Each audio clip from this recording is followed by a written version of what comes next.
Hi, everybody. Welcome back to another episode of La Colisión. I am Eddie. And I'm Hector. And our third co host, Yasmin, is not able to be here today. She'll be out for the rest of the week, but she is with us in spirit. Yeah. And we have to talk about a lot of really bad things. I feel like every time we come on the podcast, we have to talk about the horrible things that are going on in the world. But that's what's going on. I mean, if we could talk about anything else, Eddie, what would you want to talk about? What would be a fun podcast episode for us? Okay. Yeah. If we could do any episode on the podcast, I would love to do something on like football, like soccer and politics. I really love I bring up sports all the time. I always bring up the Packers. I shed on the Dodgers last episode, I think. Mm-hmm. And I think there's a lot of interesting comments to make about politics, especially now, and sports, especially soccer. A lot of our people play soccer, so Yeah. I'll have to do something like that. What about you? I mean, I would probably want to do like a Oscar like predictions video. I'm like so into movies and award season, so I feel like if we get closer to it, maybe we could do like something with like a political aspect to it too, or looking back at like movies that have had such political resonance. I'm pretty sure we did an episode with, I want to say Olga, right? This was maybe like a year ago. We did do an episode Oh yeah, on movies, on immigrant related movies. yeah. And it was really cool. I think I had picked what was that movie that was made in Mexico in Monterrey about the cumbia scene there, the Colombiano type scene. I forgot the name of the movie, but it was so good, and it won a bunch of awards too. Oh So, really? yeah, and it was about an immigrant. Like he was in Monterrey, he faced cartel violence, so he flew to New York, and then he made his way back home after navigating the world in the U.S. and New York, especially as an immigrant. So, really cool story. It's on Netflix. I just forgot the Nice. name of it. Our producer's gonna tag it, Yeah. hopefully. Let us know if you get the name.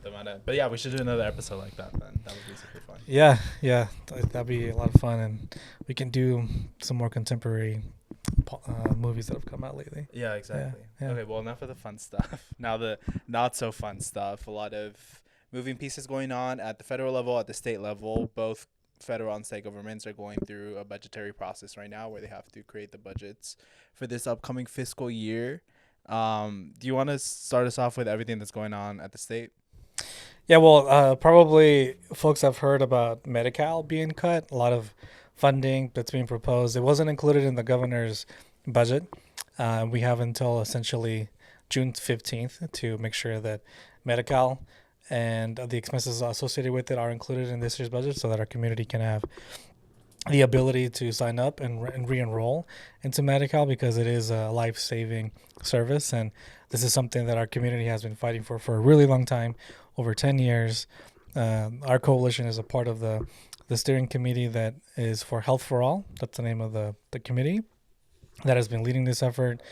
A lot of our state partners are up there right now. They were there last week, and they will be there tomorrow, and we'll probably be there up to next week fighting for Medi-Cal to be included, because they're proposing, hundreds of millions of dollars being cut.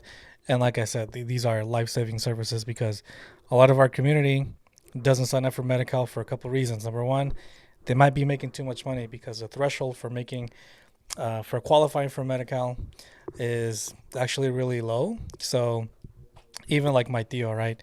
My tío doesn't qualify for Medi-Cal, even though he's the only one that works in his family. So he's got his wife and he's got his two kids who don't work. They just turned 18, but he makes too much money to be able to qualify for Medi-Cal. So nobody in his family has Medi-Cal. Yeah, and in California, we're like living in half the state now under $100,000 a year of low income. Yeah. So the only way that sometimes people can sign up is if they go through the emergency route. If a lot of our people don't go to the doctor at all until they are like on the brink of death. Yeah. So they will go to the ER like, hey, I feel like my spleen or my appendix is about to rupture. Can you do something about it? Oh, by the way, I don't have insurance. Okay, hold on. Let's actually sign you up for Medi-Cal. So you can pay for this, and then you can stay on it after that, right? And just continue to apply. So that'll end if the budget passes as is. So that's why it's such an important fight for us to go back and get the wins that we got several years ago, to make sure that future generations have access to the benefits that they're paying into. Yeah, and of course the big fight for Medi-Cal this year is that last year or 2 years ago, I guess now, they expanded Medi-Cal eligibility for folks regardless of their documentation status, as long as they're income eligible. New enrollees starting enrolling at the beginning of last year, and we've seen the increase costs that come with that. Obviously, you have hundreds of thousands of new enrollees. That's going to increase the cost of it.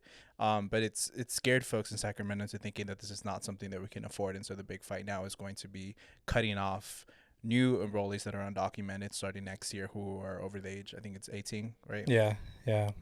Yeah, and so there's a similar struggle going on at the federal level, right? So you want to share some of that? Yeah. House Republicans passed they're calling it their Big Beautiful Bill Act, which, I mean, what is that show, that Schoolhouse Rocks or whatever, that tells you, you don't need a bill and an act. Like that's a bit repetitive, but anyways, that's what they called it. Redundant. Yeah. Over $1 trillion in tax cuts for the top 1% of earners in America, people who earn over $100 million and paid for by us. It's going to be over 14 million people cut out of their health insurance. That's between cuts to Medicaid and cuts to some of the incentives that went into the Affordable Care Act. It's going to be, I think it's 11 million people who are going to lose their food assistance, most of them being children. There's going to be hundreds of thousands of jobs that are cut because of cuts to green energy investments that were made under the Biden administration. I mean, it's all around bad, and it's probably one of the biggest transfers of wealth from the poorest to the wealthiest, paying for trillions of dollars in tax cuts for the top 1% is all coming out of the pockets of taxpayers. I was in DC last week meeting with elected officials and their staff, talking about how bad this bill is, and even trying to put into perspective for some of these representatives who have districts and where 20-30% of their constituencies rely on food assistance, rely on Medicaid. And it's 40% for Calvert's district, just throwing it out there. Corona, parts of Riverside County. And I won't say names, but hearing from the members themselves, hearing from their staffs, the cuts to Medicaid are a no-brainer to us. It's not something we can do. But then they go ahead and vote for the bill to go forward anyways. And the bill is actually way worse than it was. The reason it failed to pass the first time was because there were a lot of right-wing. Yeah, it wasn't bad enough. There's a lot of right-wing, super, ultra, mega conservatives who wanted deeper cuts to Medicaid. And so it failed. And the negotiations didn't make it any better. It just made it worse in order to bring those holdouts in and pass the bill. And obviously, it looks like it's a party that's working for a constituency of one, and it's their dear leader, Donald Trump. A lot of it came down to Donald Trump making calls and saying, you need to vote for this or else. So, it's horrible all around. There were also provisions in that bill that we were concerned about, especially because we work for a nonprofit. ICIJ is a nonprofit. We receive a lot of funding through foundations that fund organizations like us. A lot of your favorite nonprofits too. Yeah, a lot of our partners too rely on re-granting from ICIJ. And so last year, House Republicans were trying to we were calling it the nonprofit killer bill, which is essentially giving the U.S. Treasury the power to designate what they think are terrorist supporting organizations, just going after organizations they find objectionable, to revoke their 501c3 status. That's the status that allows us to exist as nonprofits. That failed, but then they tucked in provisions of this into this Big Beautiful Bill Act, and that passed.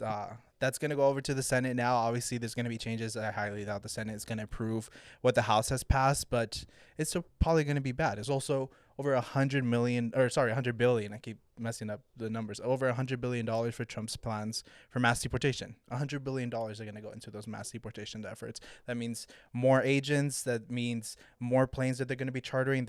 Means more detention centers that they're going to open that are going to be super high-tech detention centers. It's horrible all around, and it's just really alarming. Where's Doge? I thought there was supposed to be auditing. Well, they're in Congress today because they're trying to find their cuts too. All of the cuts that they're trying to make, all of it is to pay for the tax cuts for the wealthiest of wealthy people in America. Yeah. I mean, it's a challenging time facing a lot of these budget cuts, right? I think people aren't really feeling it right now. Even when the tariffs were announced, right? Everybody was bracing, and then, okay, nothing really happened. Mm-hmm. It wasn't really that bad because Trump backtracked a lot on China in particular, right?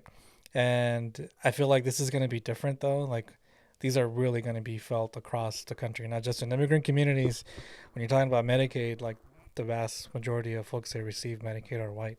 Yeah. And that they live in rural parts of Kentucky and Appalachia, and that's the constituency that has been voting consistently for Republicans or for Trump. So it's going to be a shock to a lot of the working class and a lot of the lumpen all over the country. Yeah, and it's not just people who receive or who are direct beneficiaries of Medicaid who receive their health care through that. It's also people who receive more affordable health care because of incentives of the Affordable Care Act that are going to be cut. It's also rural hospitals in the most rural part of the country, most in Republican-leaning states, that are going to have to essentially shut down because they don't have the funding coming from the federal government anymore. Yeah. There was also provisions snuck in there specifically just to defund Planned Parenthood, basically saying that any healthcare provider that also offers abortion access, regardless of whether the funding is going directly to that, is going to lose its funding too. So it's a big shitty bill. Yeah. I mean, that's why our struggles always have to be interconnected, right? Because at the end of the day, our rights are privileges because they can be taken away like this. Mm-hmm. Like with the stroke of a pen, with an executive order, with Congress being so heavily led by the narrative around good versus bad immigrant, right? That's where we're seeing these proposals for high-tech detention centers. But in all actuality, they're going to be warehouses. They're going to cut every single corner to save a couple of dollars here or there so that the private corporations like Geo Group and CoreCivic can continue to laud in their stock exchanges how much they're making to their members, to their stockholders. So it's all just about accumulating wealth, like you mentioned. This is a huge wealth grab. Ever since the New Deal, right? We have seen the establishment, the elite of the ultra wealthy, try to take back everything that happened in the New Deal, and this is exactly what they're trying to do with this. Yeah. So we're seeing that at the federal level, at the state level too. We can do a whole Cheeseman episode on the state because there's a lot of good stuff going on right there. But at the local level too, there's a lot of interesting things going on with our sheriff in Riverside County, Chad Bianco, who recently signed on to a far-right lawsuit against California to take down SB 54, the Valleys Act, which essentially provides the sanctuary protections that we know here in California. I think it's called America First Legal Group. Which is Stephen Miller's legal group. Yeah, Stephen Miller, right? Project 125, Playbook, all that stuff. He's pretty much the face of that. So Chad Bianco has said that he first would work around SB 54, and then he put out a video saying that he wouldn't, that he would obey the law, and now he's joining this lawsuit. So, all of in like a couple months. This is not like years of change. This is like in the past couple months. Yeah, so we were at the county building a couple of weeks ago demanding that the supervisors hold him accountable and that they also don't spend any resources on this freaking stupid lawsuit. Yeah. SB 54 has been sued a lot of times already, folks. It has won, like our sanctuary laws have won and batted off the federal lawsuits coming in. So I don't anticipate this one to be that challenging, but at the same time, it means something more to us because it's coming from the IE. It's coming from Riverside. Yeah, from the sheriff to one of the largest growing counties in California right now, one of the biggest counties in California, joining in his own capacity as sheriff too, which is the concern that we had, that if he's joining in his capacity as sheriff, that means there's some county funds that are going to go towards his energies in that lawsuit. Yeah. You know, against SB 54, like you said, the California State Sanctuary Law, which has been sued time and time again. The existing president upholds SB 54. It's still good law. But who knows with how things are changing right now. And, we should also mention that former Assembly member Bill Asaley, who is now a U.S. attorney appointed by Trump to be the attorney for the Southern California region, they're going to be working in tandem. This is just a perfect opportunity for them to put as much pressure and as much pain and suffering on the immigrant community because that's been their target since they've taken office. So the way that I can see Asaley working as together with Bianco is to send all these federal warrants out to folks that are in county jails in Riverside County for arrest, right? And that's one way that they can get around SB 54. And Bianco, I'm sure, would be jumping at the opportunity to do that. So we're going to be keeping a close eye on the jail situation in Riverside County with our partners. We have a lot of amazing organizations that are working grassroots wise to keep Bianco accountable, working with the county board and so many amazing groups too. So there's a lot of work being done right now. And if you guys want to learn more, just connect with us to plug you in, because it's going to take a lot of pressure to put Bianco where he needs to be, which is out of office, essentially. Yeah. No, exactly. And even easier now with the $100 billion check that Congress is writing them for all of their plans of mass deportation. Yeah. But to your efforts, I mean, we've been mobilizing a lot to county board meetings. We've been in Sacramento a lot. I was in D.C. last week. We've been mobilizing a lot, and I think part of that, we have something exciting coming up to have other folks mobilize too, which is the ICIJ new Leadership Academy, La Academia del Pueblo, which is an academy that we're starting up. We're going to have our first cohort this summer. It's going to run from June to August. We're going to have a cohort of at least some 10 to 15 students there, going to learn all about what it is to be a community organizer, how to build coalitions, how it is to work in the legislative process and the political process, how to be good digital organizers, and learn all about communications and everything that goes into that. But that's going to be super exciting. That's an opportunity for folks to get all the skills that they need to fight back against all the things, all the horrible things that we have to talk about on this podcast. Yeah, I'm super excited about this opportunity. We're partnering with some amazing instructors, folks that have decades of experience in the struggle for immigrant rights, in organizing in particular.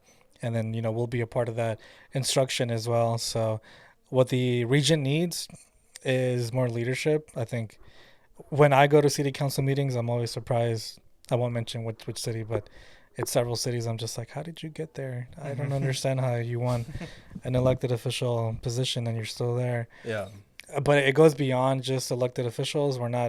This isn't an academy for building elected officials. It's for folks that are going to be leading the work at the grassroots level. Maybe down the line, eventually they'll take on a position of office, but that isn't the goal. The goal is to give folks the tools in order to fight for their communities in whatever way they want to do that, whether it's for reproductive rights, whether it's for immigrant rights, whether it's for environmental justice, right? I think we have a coalition that values all of that, and we have the access to organizers that have been doing that work for such a long time that it makes sense to pass that knowledge down and to educate members intersectionally, from the youth to, our padres and our señores and señoras, to be able to take on this work on their own. Yeah. And we always say, we don't have to tell our community about the challenges that they face. They see it in their daily lives. I think projects like La Academia del Pueblo is just an opportunity to create an incubator for leaders to then address those challenges. I think many times we don't see the challenges in our daily lives as results of policy, of legislation, of systemic structures that have always been there. And so this is really going to be that incubator to formulate a new generation of leaders who are going to lead that fight to fight against everything happening at the state, federal, or even at the most local. Yeah. So the last day to sign up, if folks are listening to this, is going to be actually this Friday, May 30th. Yeah. So this video will be up probably tomorrow on Thursday. So send an email over to us. I think we'll link Brian's email. So you can. We'll have the link somewhere there for folks to sign up to apply. Yeah, sign up. And if you're not part of this first one in the summer, hopefully next year we can do another one as well. Yeah. Yeah. All right. Well, enough of all of that. I mean, ICIJ Leadership Academy is super exciting. Please do sign up for that. That's a positive. That's a positive that's going on. But to end on another positive note, we have a game. Tamara, our producer, is going to list a couple folks, and we're going to guess their signs just because Taurus season just passed. These are not all Tauruses, right? We're going to guess the signs of these influential people. And we're both Tauruses, and Yasmin is also a Taurus. So that's why we're doing this episode, because I'm an April Taurus. You're in April, yeah. Then Yasmin and I are May Tauruses. Yeah. Okay, first one, Tamara. Okay, first one, Chad Bianco. Riverside County Sheriff Chad Bianco. He is a Scorpio. I was gonna say the same thing because, He's a Libra. A Libra. I also don't know anything about signs, so I have no point of reference. When was he born? Do you know? Okay, he's a Libra.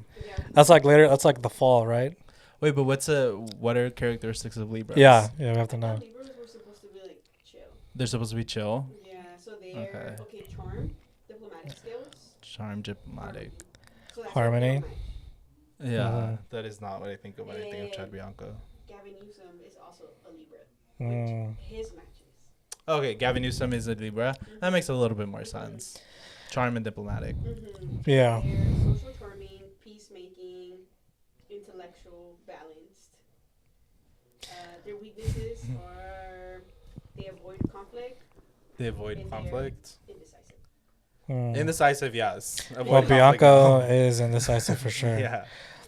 I think for us, we don't see him as charming and all of the things you mentioned earlier, I see him but as charming. for his constituency, though, the folks that are voting for him, they probably do view him as something along those lines. You know what I mean? Because I'm sure the same people that were trying to recall Newsom don't see him as charming either. Oh, yeah. You know, so it goes both ways. Okay, next person. Musk. Elon Musk.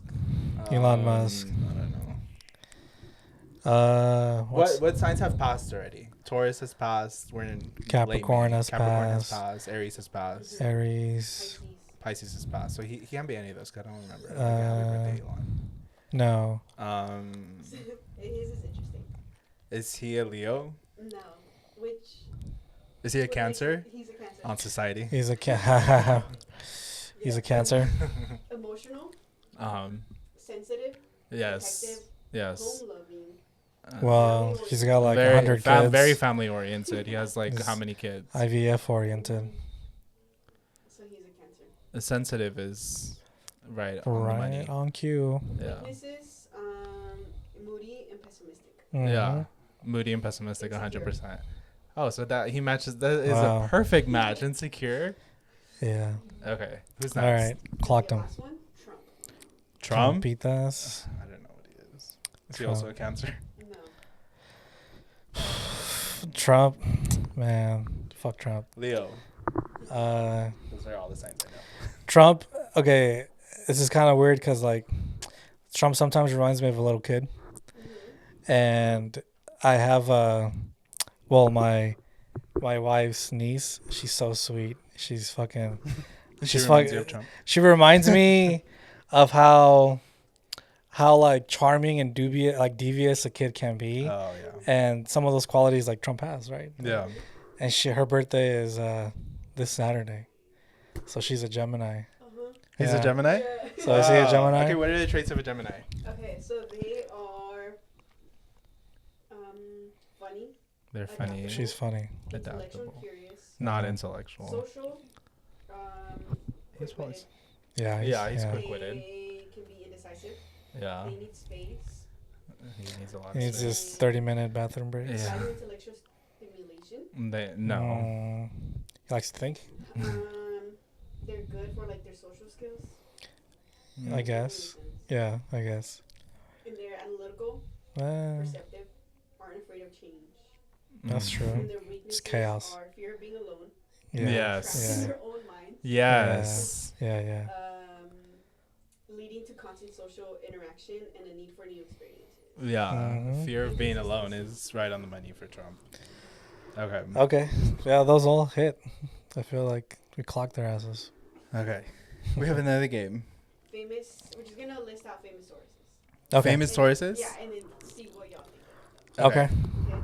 Shakespeare, Ooh, William Shakespeare. Makes sense. Can write a pretty mean poem. Adele, Adele. Makes sense. Mark Zuckerberg. Mark Nah, Zuckerberg. get out of here. He's a Taurus. He's a Taurus? Whack. Is he in April or is he in May Taurus? Do you know? Let me see. Like, I know the difference. Yeah. Difference between them. I hope it's not me. Hey. Damn, No. he's a May Taurus. Damn. Ooh, we should have looked at like on your birthday. So what are you? 14th. That's him. Really? Wow, you share Yeah. a birthday with Mark Zuckerberg. Okay. Just put us in a cage. Only one of us will come out. Malcolm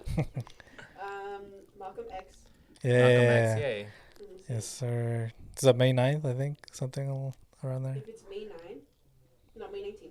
May May 19th. I think there's a 9 in there. Karl Marx. Okay. The grandfather, Karl Marx. Robert Oppenheimer. Oh, okay. Oh, Robert All right. Oppenheimer Another- and Karl Marx. Another communist. And Hitler. And Hillary. Oh, boo. April, right? Is Hiller's an April Taurus. No, Hiller's an April Taurus. He is. That's a good group of folks. It's like that one meme where like you have to. April 20th. Yeah, April 20th? 20th, Oh my God, 420. a little too close. Oh, yeah, I'm April 29th. 420. That makes sense. 420, yeah. Yeah. Wow, that's a good group of folks. That would be a fun dinner party. Well, there's that one like meme platform where you get to pick what lunch table you want to sit Oh, at, yeah. and there's like, so we could do that for a future one. Yeah, we That'd should be fun. do that. Okay. Well, today's just a short episode because we're missing our co-host Yasmin, and there's also a lot of fires that we have to go put out and a lot of stuff we have to get to. Yeah. But keep tuning into La Coalición Podcast. Please do apply for La Academia del Pueblo. We really want to make sure we have as diverse and inclusive and multi-generational cohort as possible for this first one. And deadline again is May 30th, Friday, May 30th. So please apply to La Academia del Pueblo, and we'll catch you on the next episode. See ya.